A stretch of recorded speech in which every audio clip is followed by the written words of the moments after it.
সমুদ্রের গভীরতম অঞ্চলের রহস্যময় প্রাণী অরফিশ, যাকে অনেকেই ডুমসরে ফিশ বা কেয়ামতের মাছ বলে অভিহিত করেন। এই নিয়ে ফের আলোচনায় এসেছে মাছটি। মার্কিন যুক্তরাষ্ট্রের ক্যালিফোর্নিয়ার এনকিনেটাস উপকূলীয় অঞ্চলে সম্প্রতি দেখা মিলেছে এই মাছের। গত 3 মাসে এটি নিয়ে 3বার অরফিশ মার্কিন উপকূলে ভেসে এসেছে, যা বিরল এবং রহস্যময় ঘটনা হিসেবে ধরা হচ্ছে। অরফিশ সাধারণত 3000 ফুট গভীরে বাস করে এবং মৃত অবস্থায় সমুদ্র তীরে ভেসে ওঠে। সামুদ্রিক গবেষকদের মতে এটি অত্যন্ত বিপুল আকৃতির মাছ, যার দৈর্ঘ্য 11 থেকে 50 ফুট পর্যন্ত হতে পারে। 6 নভেম্বর ক্যালিফোর্নিয়ার এনকিনেটাস উপকূলীয় গ্যান্ডা ভিউ বিচে 9 ফুট দীর্ঘ একটি মৃত অরফিশ দেখা গেছে।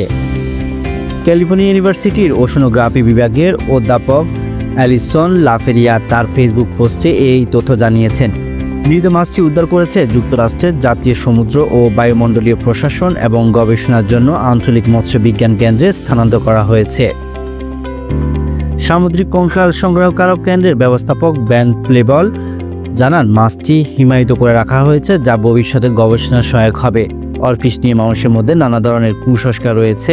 ধারণা করা হয় বিপর্যয়ের আগে অগভীর পানিতে অরফিশের দেখা মিলে। বিশেষ করে ভূমিকম্পের আগাম সংকেত হিসেবে এই মাছের উপস্থিতিকে ব্যাখ্যা করা হয়। 2011 সালে জাপানের বিধ্বংসী ভূমিকম্প ও সুনামির আগে ডজন খানেক অরফিশ সমুদ্র তীরে দেখা গিয়েছিল।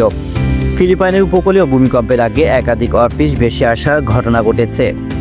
চলতি বছরের জানুয়ারিতে তাইওয়ানের উপকূলে ডুমুরিয়া একটি অরফিশকে গভীর জল থেকে উঠে আসতে দেখেন।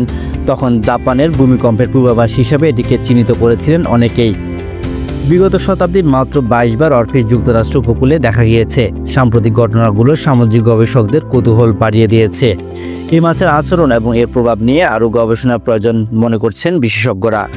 অরফিশের রহস্য উদ্ঘাটনের মধ্য দিয়ে সমুদ্রের গভীরতম অঞ্চলে এবং প্রাকৃতিক বিপর্যয়ের মধ্যকার সম্পর্কের বোঝার নতুন দিক উন্মোচন হতে পারে।